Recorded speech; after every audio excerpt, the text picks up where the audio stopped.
नमस्कार, जम्मू कश्मीर का बुलेटिन देख रहे हैं आप और जम्मू स्टूडियो से मैं तंदीप कौर आपके साथ। चलिए शुरुआत करते हैं बुलेटिन की। और जिस तरह से एक बड़ी कामयाबी जो है यहाँ पर हमारे जवानों को मिली है, जो कि बारामूला से इस वक्त जो अपडेट सामने आ रही है, आपको बताता चले कि बारामूला मुठभेड़ में सुरक्षा बलों ने मार गिराया एक आतंकी। मुठभेड़ में सेना के 2 और पुलिस का एक जवान जो है वो भी घायल है। और वहीं पर वानीगाम बाला इलाके में सुरक्षा बलों को मिली यहाँ पर बड़ी सफलता। तो बड़ी सफलता एक बार फिर से यहाँ पर हमारे सुरक्षा बलों को मिलती हुई नजर आई है। लेकिन इसी के साथ अगर हम सेना की बात करते हैं और साथ ही पुलिस के जवान की बात करते हैं तो वो भी उनमें घायल हो चुके हैं, यानी कि 2 सेना के और 1 पुलिस का जवान भी इसमें घायल है। और यहाँ पर सबसे बड़ी कामयाबी यहाँ पर ये मिली है कि एक आतंकी को मार गिराया है। और इस पर तमाम जानकारी भी लेंगे, हम जानेंगे कि आखिरकार क्या कुछ सूरत-ए-हाल है और इस वक्त ये मुठभेड़ जो है वहां पर शुरू हुई थी और अब क्या कुछ सिचुएशन निकलकर सामने आ रही है कि अभी भी और आतंकियों की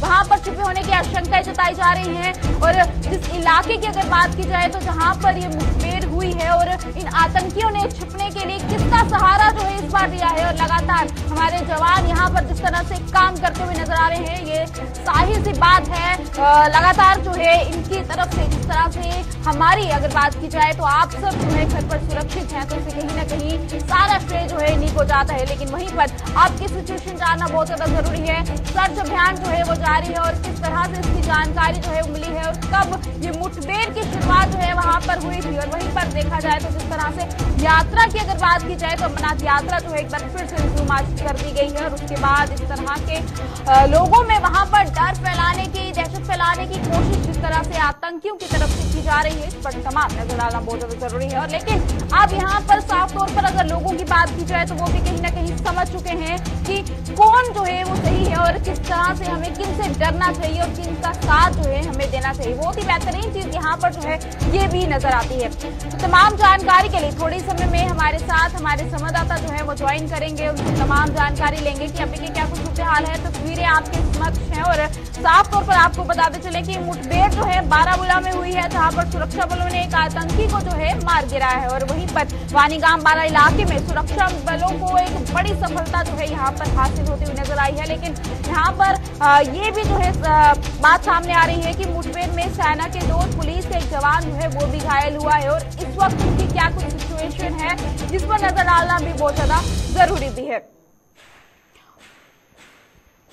बिल्कुल तस्वीरें आपके सामने हैं और जहां पर आतंकियों ने छिपने की जो जगह को सहारा जो है वो बनाया था, उसकी तस्वीरें भी आपके सामने हैं। तमाम जानकारी के लिए हमारे साथ हमारे संवाददाता राही नसीर हमारे साथ जो है वो जुड़ चुके हैं, इनसे तमाम जानकारी लेते हैं। राही, आपसे जानना चाहेंगे ये मुठभेड़ जो है किस वक्त शुरू हुई थी? जी संदीप, अगर हम पहले इलाके की बात करें, ये नॉर्थ कश्मीर का पटन इलाका है और पटन इलाके में वानीगाम बाला है, जहां पे आज रात को ही यहाँ पे सिक्योरिटी फोर्सेस ने यहाँ पे एरिया को कॉर्डन ऑफ कर दिया था।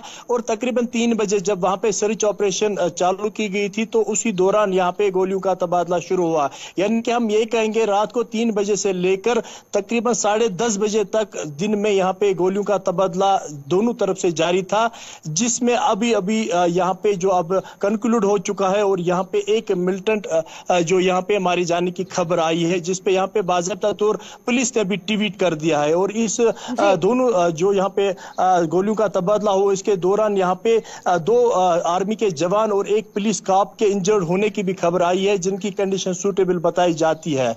जी संदीप, बिल्कुल राही, वहीं पर ये भी जानना चाहेंगे कि अब की क्या कुछ सिचुएशन है, कि अभी भी और आतंकियों के छिपे होने की आशंका वहां पर जताई जा रही है और साथ ही साथ आतंकियों ने छिपने का इस बार किसका सहारा लिया, या किसी घर में छिपे थे या फिर किसी बिल्डिंग में जो है वहां पर छिपे थे? देखिए संदीप, जो यहाँ पे ये एरिया है, ये यहाँ पे जो हम कहेंगे कि वहाँ पे चारों तरफ मकान है। यहाँ हम ये कहेंगे कि उसके दूसरे साइड यहाँ पे ऑर्चर्ड्स भी है। मगर जो ये स्पॉट थी, ये स्पॉट वो जगह थी जो यहाँ पे एक शेड बना था, जिसके खाली 2 कमरे थे और पुराना एक शेड बना था जिसमें वहाँ पे कोई नहीं रह रहा था। वहीं पे ये मुठभेड़ हुई है। और अभी की सिचुएशन अगर हम बताएं कि यहाँ पे जो कंक्लूड अब एनकाउंटर हो चुका है, मगर अभी भी यहाँ पे फोर्सेस की जानिब से सर्च ऑपरेशन जारी है। अभी भी तमाम जो रास्ते हैं अभी उनको सील कर दिया गया है, क्योंकि मजीद वहां पे अभी सर्च ऑपरेशन जारी है। बिल्कुल राही, वहीं पर अगर हमारे जवानों की बात की जाए तो सेना के 2 जवान और पुलिस के 1 जवान जो है वो भी इसमें घायल बताए जा रहे हैं, तो इस वक्त उनके क्या कुछ सिचुएशन है? जी, जो ही उनकी यहाँ पे खबर आई कि यहाँ पे जो आर्मी के 2 जवान और 1 कॉप यहाँ पे इंजर्ड हुआ, तो उसके तुरंत बाद हमने यहाँ पे ऑफिशियल से जानने की कोशिश की, तो उन्होंने कहा कि वो सूटेबल है, उनको ज्यादा यहाँ पे चोटें नहीं आई, यानी कि उनकी कंडीशन सूटेबल है। जी चलिए राही, बहुत बहुत शुक्रिया तमाम जानकारी हमारे समक्ष रखने के लिए। तो ये थे हमारे साथ हमारे संवाददाता राही, जिन्होंने तमाम जानकारी हमारे साथ साझा की है और बताया कि क्या कुछ सूरत हाल जो है वो रहा है। और वहीं पर चलिए इसी के साथ जो है अब अगली खबर की ओर भी रुक करेंगे और जानेंगे अगली क्या कुछ पूरी जानकारी जो है वो निकलकर सामने आ रही है, अगली क्या बड़ी खबर जो है वो सामने आ रही है। आपको बताते चले, अगर हम हड़ताल पर गए पीएचई डेली वेजर्स जो है वो सोमवार से आंदोलन को जो है वो देंगे अब नया रूप। वहीं पर सचिवालय, एयरपोर्ट या फिर रेलवे स्टेशन के बाहर जो है अब वो अब धरना प्रदर्शन कर सकते हैं। वहीं पर मांगों को लेकर 22 जून से कर रहे हैं काम छोड़ हड़ताल। तो वहीं पर लगातार इनकी अगर बात की जाए तो इनका मुद्दा जो है, इनका प्रोटेस्ट जो है वो नजर आ रहा है। आपको बताते चले कि 22 जून से रात 8 बजे से लगातार इनका काम छोड़ हड़ताल और प्रोटेस्ट जो है वो यहाँ पर जारी है। काफी मीटिंग्स जो है वो इनकी जम्मू डिस्कॉम, डीसी जम्मू या फिर मेयर की बात करें या फिर प्रिंसिपल सेक्रेटरी की बात करें तो इनके साथ भी काफी मीटिंग कर चुके हैं, लेकिन अभी तक कोई हल जो है इनका निकलकर सामने नहीं आया है। वहीं पर एक और बड़ी चेतावनी यहाँ पर देते हुए नजर आ रही है कि 1 अगस्त से बड़ा आंदोलन जो है यहाँ पर हो सकता है। सचिवालय, एयरपोर्ट या फिर रेलवे स्टेशन के बाहर जो है अब ये धरना प्रदर्शन कर सकते हैं। और लगातार इनकी कुछ जेन्युइन सी डिमांड है जिनको लेकर सरकार के कानों तक जो है जूं तक रेंजती हुई नजर नहीं आ रही है। और लगातार अब इन्होंने बड़ा आंदोलन करने के जो है वो कह दिया है, लेकिन अब सवाल यहाँ पर ये खड़ा होता है कि जिस तरह से अभी तक 22 जून से लगातार इनका प्रोटेस्ट जारी है और अभी तक कोई भी इनको आश्वासन तक जो है वो नहीं मिला है। और लेकिन इस बार 1 अगस्त को जो बड़ा आंदोलन किया जाएगा और उसके बाद फिर भी अगर सरकार जो है इनकी जितनी भी डिमांडें हैं, इनके इस आंदोलन को अनसुना करती है तो उसके बाद आखिरकार इनका अगला कदम क्या होगा। इस बीच ये जानना भी बहुत ज्यादा जरूरी है कि इनके इस काम छोड़ हड़ताल के चलते लोगों को कितनी परेशानियां जो है वो सामना करना पड़ रहा है, लोग किस तरह से परेशान होंगे। हालांकि इनका ये भी कहना है कि जब से ये हड़ताल पर है तब से इन्होंने लोगों को कोई परेशानी नहीं आने दी है, लोगों तक जो है हर एक सप्लाई जो है वो पहुंचाने की पूरी कोशिश की है। लेकिन उसके बावजूद जब 1 अगस्त को आंदोलन होगा तब क्या कुछ होगा, इस पर तमाम जानकारी लेते हैं। बातचीत करने के लिए हमारे साथ member of PHE daily wagers United front से राजेंद्र सिंह जो है वो हमारे साथ ज्वाइन किए, इनसे तमाम जानकारी लेते हैं। राजेंद्र जी, आपसे जानना चाहेंगे, लगातार जो है 22 जून से रात 8 बजे से आपका आंदोलन जो है वो प्रोटेस्ट जो है, काम छोड़ प्रोटेस्ट जो है वो देखने को मिल रहा है। उसके बाद अब जिस तरह से 1 अगस्त को बड़े आंदोलन करने के लिए आपने कहा दिया है, सरकार के कानों तले तक जून तक जो है वो तब से रेंगती हुई नजर नहीं आ रही है, तो क्या कुछ कहेंगे इस पर? तनवीर जी, शुक्रिया आपका और आपके चैनल का। हम लोग 22 जून रात 8 बजे से टूल डाउन स्ट्राइक पे हैं और हर डिवीज़न, सब डिवीज़न में ये टूल डाउन स्ट्राइक चल रही है और प्रोटेस्ट प्रोग्राम साथ चल रहा है। लेकिन सरकार, इस बीच सरकार से हमारी 10-12 बार बातचीत हो चुकी है। उस बातचीत का नतीजा ये है कि सरकार देने के लिए अभी सरकार के पास कुछ नहीं है, सिर्फ और सिर्फ आश्वासन दिया जाता है कि हमें थोड़ा टाइम दिया जाए। तो हम पिछले 25-30 साल से हर एक सरकार को, हर एक ऑफिसर को टाइम देते आए हैं और बहुत से हमारे साथी बगैर कुछ लिए इस डिपार्टमेंट से 60 साल के हो गए, रिटायर को चले गए, कुछ की डेथ होगी। तो अब हम करो या मरो की नीति पे हैं, अभी नहीं तो कभी नहीं। 1 अगस्त से मंडे से एक बड़ा आंदोलन हम करने जा रहे हैं और जम्मू प्रोविंस के जितने हमारे डेली वेजर ने पीएचई के, सबको हम जम्मू बुला रहे हैं और जम्मू आके हम उस टाइम फैसला करेंगे। हमें एयरपोर्ट रोड बंद करनी है, हमें रेलवे स्टेशन बंद करना है, सेक्टर के सामने बैठना है, राजभवन के सामने बैठना है या कोई बड़ा पुल बंद करना है। कुछ भी होगा, सरकार को अब जगाना है। सरकार जो इस सत्ता की चर्बी जो सरकारी आंखों में, सरकार गहरी नींद में है, हमें अपना हक लेना है। हम लोग मजबूर हैं, मजदूर हैं और इतने मजबूर हैं कि हम कह नहीं सकते, कोविड हो या कोई भी महामारी हो, हम लोग आगे होकर काम करते हैं। और प्रधानमंत्री साहब का एक विजन था, एक प्रोग्राम था कि हर घर नल से जल, बगैर हमारे भागीदारी के कोई भी प्रोजेक्ट जम्मू कश्मीर में पूरा नहीं हो सकता। ये हमने साबित कर दिया और इसकी एक जो इसका जो रिजल्ट कह लीजिए कि chief engineer PHE Shri Manish Kumar Bhatt ji को सस्पेंड करके उनके खिलाफ एक इंक्वायरी इनिशिएट की गई है और जो हमारा आंदोलन है उसको हल्के में लिया गया। इन्होंने ऊपर गलत फीडिंग की कि मेरा काम बिल्कुल अच्छा चल रहा है, जबकि 70% जम्मू प्रोविंस में पानी बंद है, लोग किल्लत है, लोगों को त्राही त्राही है पूरे प्रोविंस में। लेकिन हमारी जो एग्जैक्ट पोजीशन वो ऊपर ना बताना और दूसरा जल जीवन मिशन को की प्रोग्रेस ना होना, उसका भी ना होना सबसे बड़ा कारण हम लोग हैं। हमारे भागीदारी के बगैर कोई भी प्रोजेक्ट पीएचई में कभी सक्सेस नहीं हुआ। 62 से लेके जब से डिपार्टमेंट बना है फील्ड वर्कर डेली वेजर ही काम करता है और उसके बाद 7 साल के बाद उसको रेगुलर किया जाता है। आज 25-30 साल के बाद हम अपनी पॉलिसी मांगने घर से निकले हैं और बगैर पॉलिसी लिए हम लोग वापस जाने वाले नहीं है। सरकार चाहे, सरकार के पास कल का दिन है, सरकार कल पॉलिसी अनाउंस कर दे और हम लोगों की ज्वाइनिंग रिपोर्ट डाले। ये सरकार हमें इलेक्शन तक गुमराह करके बिजी रखना चाहती है, तो हम अब बिजी होने वाले नहीं है कि हमें इलेक्शन बिल्कुल सामने दिख रही है और इलेक्शन के बाद जो होता है मैडम आप भी जानते हो 2002 से लेके। यहाँ पर एक सवाल ये भी है कि अगर जिस तरह से 22 जून से लगातार आपका प्रोटेस्ट तो जारी है, लेकिन वहीं पर अब 1 अगस्त को जिस तरह से आंदोलन करने जा रहे हैं, लेकिन क्या लगता है कि अभी तक जो है सरकार जो है कहीं पर कोई भी जवाब देती हुई नजर नहीं आ रही है, तो इसके बाद आपको क्या लगता है कि सरकार जो है इस ओर ध्यान देगी? अगर सरकार इस ओर ध्यान नहीं देती है तो उसके बाद अगला कदम आपका क्या होगा? सरकार को मैडम ध्यान देना पड़ेगा। हमने 29 जून को जम्मू शहर की जो लाइफलाइन है जम्मू तवी का पुल 3-3.5 घंटे ब्लॉक किया था। वो सिर्फ हमने एक ट्रेलर दिखाया था और हम अपनी मर्जी से उठ के आ गए थे। हम किसी के दबाव में या किसी तरह नहीं आए, लेकिन हमने ये कहा कि जम्मू शहर के लोग परेशान ना हो, इसलिए हम लोग उठ के आ गए। आज की डेट में भी हमने पानी बंद नहीं किया, हमने टूल डोंट स्ट्राइक दिया। हमारा डेली वेजेस जो 85% इस डिपार्टमेंट में काम कर रहा है वो स्ट्राइक पे है। परमानेंट एम्प्लॉइज जम्मू शहर में ज़्यादा हैं और वो लोग ही काम कर रहे हैं, लेकिन हर इलाके में 3 या 4 दिन के बाद एक टाइम सप्लाई आ रही है, वो 15 या 20 मिनट। तो एक ये हमारा मुद्दा जो है एक इंसानी मुद्दा है, इसको इंसानी मुद्दे की नज़र से देखा जाए। एसेंशियल सर्विस समझा जाता है। एसेंशियल सर्विस में जरूरी सर्विस में पीडीडी भी आती है। पीडीडी वालों को 12,000 लोगों को चाहते एक बार आपकी जो भी डिमांडें हैं वो सबके समक्ष रख दें, और साथ ही साथ ये भी हम जानना चाहेंगे कि इस बीच में लोगों को कितना सफर करना पड़ा, और वहीं पर जो आप आंदोलन करेंगे क्या लगता है उस आंदोलन में जो पुल बंद होगा, एयरपोर्ट रोड बंद होगी, क्या उस बीच में लोगों को सफर करना नहीं पड़ेगा? रेगुलाइजेशन की जाए और उस प्रोसेस को स्टार्ट किया जाए, ज्वाइनिंग रिपोर्टें डाली जाएं।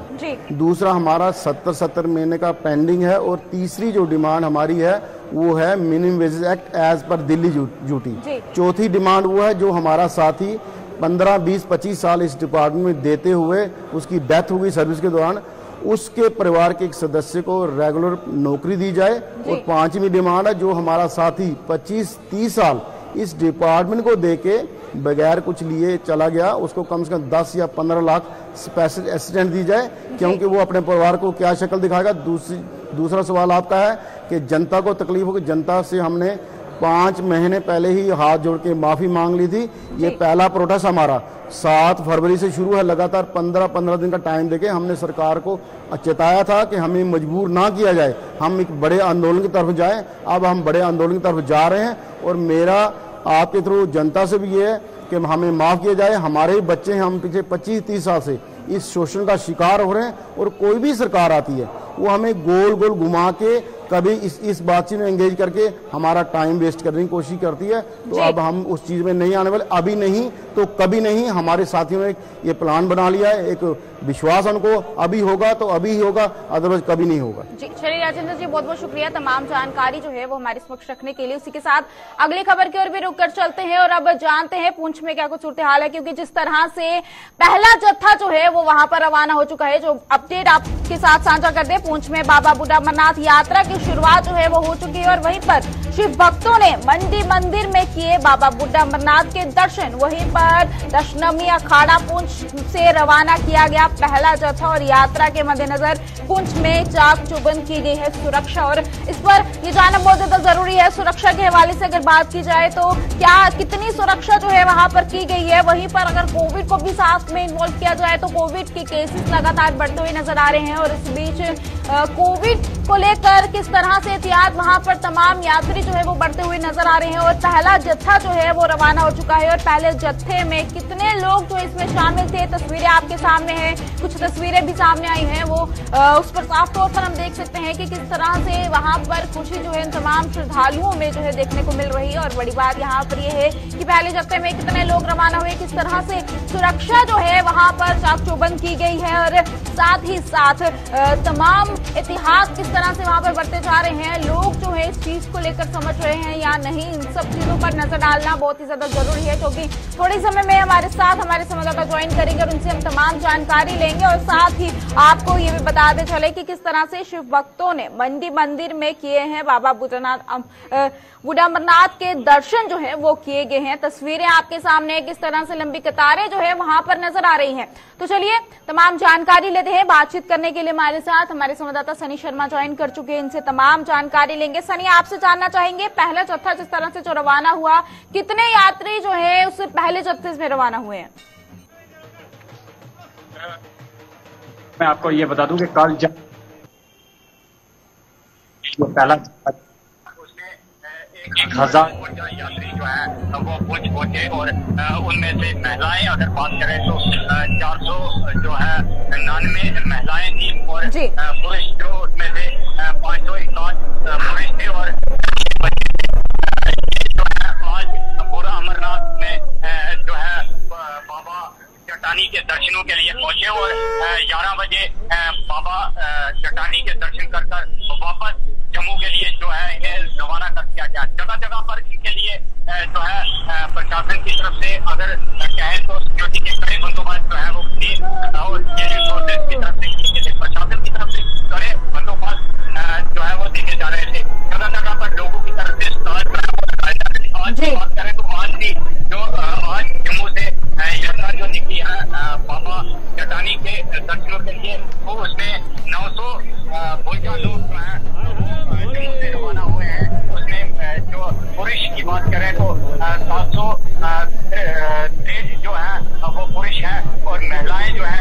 सुरक्षा को लेकर अगर बात की जाए सनी, सुरक्षा की व्यवस्था किस तरह से की गई है और साथ ही साथ कोविड के मामले भी बढ़ते हुए नजर आ रहे हैं, तो लोग किस तरह से एहतियात बरत रहे हैं? सनी, आप तक हमारी आवाज पहुंच रही है?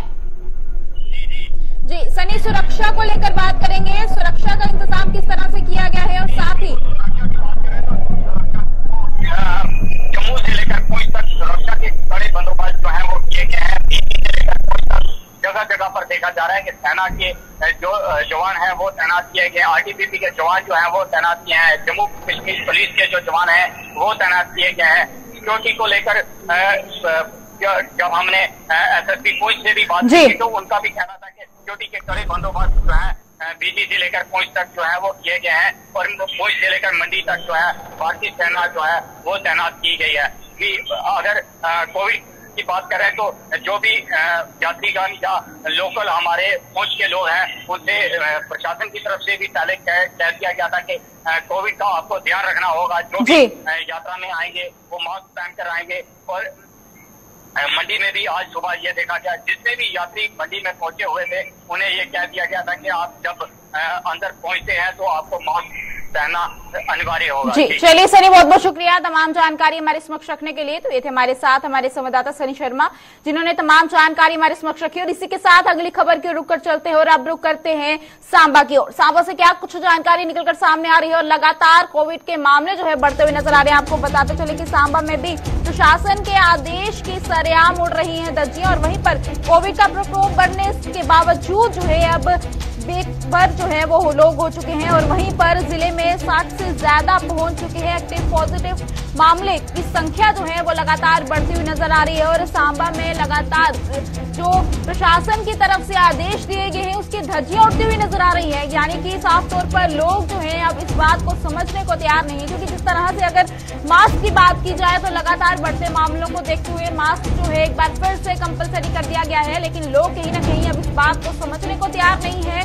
आखिरकार क्या वजह है कि इस तरह से सरेआम प्रशासन के आदेशों की धज्जियां जो है वो उड़ती हुई नजर आ रही है। तस्वीरें आपके सामने है कि आप देख सकते हैं कि लोग जो है अब कोविड को बिल्कुल भी हल्के में लेते हुए नजर आ रहे हैं। यानी ये वो महामारी है जिसको हल्के में लेने की जरूरत नहीं है, यानी कि हल्के में लेना बिल्कुल भी सही नहीं है, लेकिन उसके बावजूद भी लोग इस पूरी महामारी को हल्के में लेते हुए नजर आ रहे हैं और किस तरह से भीड़ भाड़ इलाकों में भी बिना मास्क के घूमते हुए नजर आ रहे हैं। तमाम जानकारी लेते हैं। बातचीत करने के लिए हमारे साथ हमारे संवाददाता ऋषि खजूरिया हमारे साथ ज्वाइन कर चुके हैं, इनसे तमाम जानकारी लेंगे। ऋषि, आपसे जानना चाहेंगे आखिरकार क्या वजह है कि सांबा में प्रशासन के जो आदेश है उनकी सरेआम धज्जियां उड़ती हुई नजर आ रही हैं?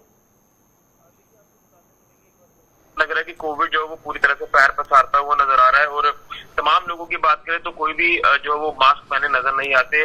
लोग तमाम अगर देखें तो इक्का दुक्का लोग जो वो जरूर मास्क पहनते हुए नजर आएंगे, लेकिन कहीं ना कहीं एक बार फिर से अवेयरनेस की कमी साफ तौर पर नजर आ रही है, क्योंकि पिछले दिनों में जब कोविड था तो लोगों ने काफी एहतियात बरतते हुए हर एक स्टेप जो वो बड़ी तरीके से जो वो उठाया, लेकिन अब धीरे धीरे जैसे कोविड का ग्राफ कम हुआ तो लोगों में एक धारणा आ गई कि अब कोविड खत्म हो चुका है। लेकिन एक बार फिर से जो मामले सामने आ रहे हैं और कोविड में इजाफा जो जिला सांबा में भी देखा जा रहा है, यहाँ एक्टिव केसेस बताया जा रहा है कि लगभग 61 से 62 है, जबकि अगर देर शाम के डाटा जो सामने आया उसमें 12 के आसपास के नए केस जो वो यहाँ रिपोर्ट हुए हैं और उसी के चलते एक डेथ भी यहाँ जिला सांबा में रिपोर्ट हुई है, जिसमें बताया जा रहा है कि एक महिला जो है ये बड़ी ब्राह्मणा इलाके की रहने वाली है और डीएमसी लुधियाना में ये एडमिट थी और कोविड के चलते इनकी डेथ हो चुकी है।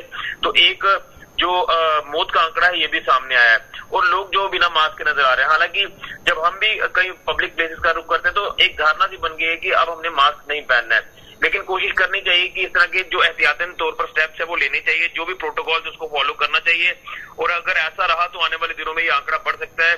हालांकि अगर ये भी देखें कि एक तरफ वायरल फीवर भी लोगों को लगातार जो वो चपेट में ले रहा है, उसका भी एक कारण जो वो सामने आता है कि जब ये लोग टेस्ट अपना करवाते हैं कोविड का तो उसमें कई बार ये पॉजिटिव आते हैं, लेकिन ये इतना ज्यादा बता दें कि इतना ज्यादा कॉम्प्लिकेटेड नहीं है। बताया जा रहा है कि अभी फिलहाल माइल्ड सिम्टम्स ही लोगों को जो वो देखने को मिल रहे हैं कोविड के, लेकिन जिस तरह से एक डेथ भी रिपोर्ट हुई है तो ये एक सीवियर केस हो सकता है कोविड का जिसमें ये डेथ रिपोर्ट हुई है। अदरवाइज अगर देखें तो कोई ज्यादा इतना पैनिक वाली बात तो नहीं है, लेकिन फिर भी अगर एहतियात बरतते हैं, तमाम प्रोटोकॉल्स को फॉलो करते हैं, मास्क पहन के अगर पब्लिक प्लेस का रुख करते हैं तो शायद इस चीज से बचा जा सकता है। अगर पहले देखें जब इतनी पीक वक्त से हम निकले थे तो अगर वहां पर हम कोविड को मात दे सकते हैं तो ये जो अभी थोड़े से केसेस सामने आए हैं अगर बिल्कुल ऋषि हम एहतियात बरतेंगे तो मामले लगातार बढ़ते हुए नजर आ रहे हैं, लेकिन जाहिर सी बात है पैनिक की बात नहीं है, लेकिन फिर भी एहतियात बरतना बहुत ज्यादा जरूरी है। चलिए ऋषि, बहुत बहुत शुक्रिया तमाम जानकारी हमारे समक्ष रखने के लिए। तो ये थे हमारे साथ हमारे संवाददाता ऋषि खजूरिया। तो वहीं पर अब अगली खबर की ओर भी रुक कर चलते हैं, अब बातचीत करते हैं अगली खबर को लेकर, जी यानी कि किश्तवाड़ रुक करेंगे, जहां पर श्रद्धालुओं को एक बड़ी खुशखबरी जो है यहाँ पर मिलती हुई नजर आ रही है। आपको बताते चले कि मचेल माता यात्रा मार्ग पर करीब 8 किलोमीटर अब जो है कम हो चुका है और वहीं पर सेना ने मचेल यात्रियों को दी एक बड़ी सौगात और वहीं पर कुंडेल नाले पर पुल का दोबारा किया गया निर्माण। 3 जुलाई को बाढ़ में ध्वस्त हो गया था ये पुल, तो ये एक अच्छी और ये कह सकते हैं कि राहत बड़ी खबर जो है वो श्रद्धालुओं के लिए सामने आ रही है और आपको तस्वीरों के जरिए भी दिखाएंगे कि किस तरह से अगर हम सेना के साथ साथ आम लोगों की बात करते हैं तो उनकी भी मदद से जो है यहाँ पर इन यात्रियों को एक खुशखबरी जो है वो दी गई है। तस्वीरें आपके सामने है और 3 जुलाई को बाढ़ की वजह से यहाँ पर ये पुल जो है वो ध्वस्त हो गया था। वहीं पर अब मचेल माता यात्रा मार्ग पर अब तमाम श्रद्धालुओं को 8 किलोमीटर जो है अब कम सफर करना पड़ेगा। अब ये जानना बहुत ज्यादा जरूरी है कि पहले जो है इनको कितना सफर करना पड़ता था और अब जिस तरह से 8 किलोमीटर की कमी उसमें आई है तो अब कितना सफर यहाँ पर रह चुका है और श्रद्धालुओं की किस तरह से खुशी यहाँ पर देखने को मिल सकती है। और वहीं पर तमाम जानकारी के लिए बातचीत करने के लिए हमारे साथ हमारे संवाददाता अजय शान यहाँ पर हमारे साथ ज्वाइन कर चुके हैं, इनसे तमाम जानकारी लेंगे। अजय, आपसे जानना चाहेंगे इससे पहले की अगर बातचीत की जाए तो इससे पहले कितना सफर जो है तमाम श्रद्धालुओं को करना पड़ता था और अब जिस तरह से 8 किलोमीटर की कमी इसमें आई है तो अब कितना सफर रह चुका है? तंदीप, देखिए ये जो कुंडेल ब्रिज है यहाँ पर जो फ्लड आया था 3 जुलाई को, जैसे पहले आपने भी बताया, वो जो पुल पुराना था वो बैठ गया था। इस वजह से लोगों को जो पैदल यात्री थे उनको दूसरे मार्ग से जाना पड़ रहा था, लेकिन अब जबकि ये पुल बन गया है दोबारा उसी मार्ग से यात्रियों को जाने की इजाजत दी जा रही है। कल शाम को भी कुछ यात्री गए थे और आज रूटीन से उसी मार्ग से यात्री जा रहे हैं, लेकिन जो पुराना मार्ग पहले यात्री पैदल मार्ग के शुरू यूज कर रहे थे वो दूर था, करीब 7 से 8 किलोमीटर को पैदल अतिरिक्त चलना पड़ रहा था। जो मचेल माता का दरबार है वो गुलाबगढ़ हेडक्वार्टर से 32 किलोमीटर दूर है और अभी जो सड़क है वो कुंडेल तक जाती है। गाड़ियां जो लोकल टैक्सीज अवेलेबल कराई गई हैं, करीब 15 किलोमीटर तक आप सफर जो है गुलाबगढ़ से आगे गाड़ी पर और कर सकते हैं, और 15 से 16 किलोमीटर का सफर जो माता मचेल के दरबार तक है वो पैदल है। तो कहीं ना कहीं बड़ी राहत जो यात्रियों को ले है वो सेना और जो प्रशासन के एफर्ट्स की वजह से मिल रही है। बिल्कुल बिल्कुल जी, क्योंकि जो हेलीकॉप्टर सर्विस की गई है उसको सभी लोग अफोर्ड नहीं कर सकते, उसमें सीमित लोग संख्या में लोग जा रहे हैं, लेकिन जो पैदल यात्रा है अधिकतर लोग उसी मार्ग पर जाते थे, और एक बड़ी राहत जो है लोगों को मिल रही है जो खासकर पैदल मार्ग से मचेल माता के दरबार में जाना चाहते हैं। अच्छा, वहीं पर अगर देखा जाए तो सेना ने जिस तरह से एक बड़ी सौगात जो है तमाम यात्रियों को दी है, श्रद्धालुओं को दी है, वहीं पर यह भी जिस तरह से सामने आ रहा है कि सेना के साथ साथ अगर वहां पर स्थानीय लोगों की बात की जाए तो उनकी भी सराहना करना बहुत ज्यादा जरूरी है, क्योंकि उन्होंने भी काफी ज्यादा मदद जो है इसमें की है।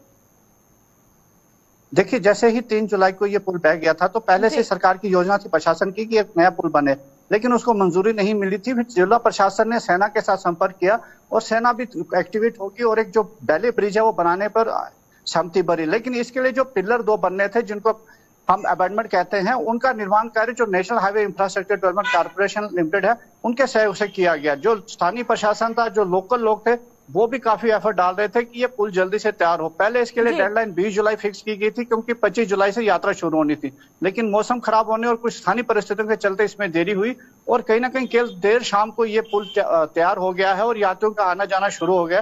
तो कहीं ना कहीं जो सेना की तरफ से एक सौगात दी गई है प्रशासन के दखल के बाद, तो लोग इसको लेके काफी प्रशंसा कर रहे हैं और श्रद्धालुओं को जो राहत मिली है वो एक बड़ी खबर आज के लिए है। बिल्कुल, वहीं पर ये भी जानना चाहेंगे, जिस तरह से यात्रियों का आना जाना वहां पर शुरू हो चुका है और इस तरह से एक बड़ी सौगात उन्हें मिली है, तो किस तरह की खुशी जो है उनमें देखने को मिल रही है? जी बिल्कुल, देखिए जो माता के श्रद्धालु हैं वो कठिन परिस्थितियों में पहले भी जाते रहे हैं और इस बार भी कई लोग हमें ऐसे मिले जो गुलाबगढ़ से ही पैदल 30-35 किलोमीटर का सफर करके ऊपर माता के दरबार पहुंचे हैं।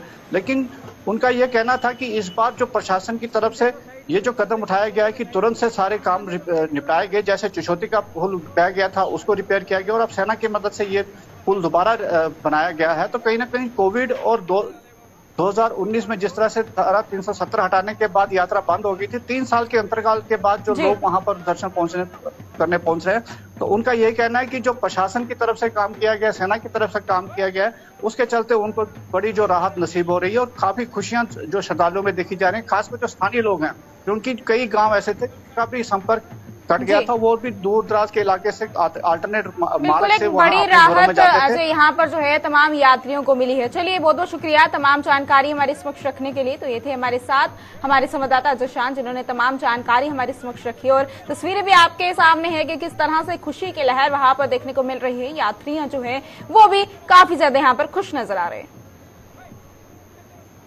तो चलिए, इसी के साथ अब समय आ गया है अलविदा लेने का। आज के इस बुलेटिन में फिलहाल इतना ही। मुझे दीजिएगा इजाजत। नमस्कार।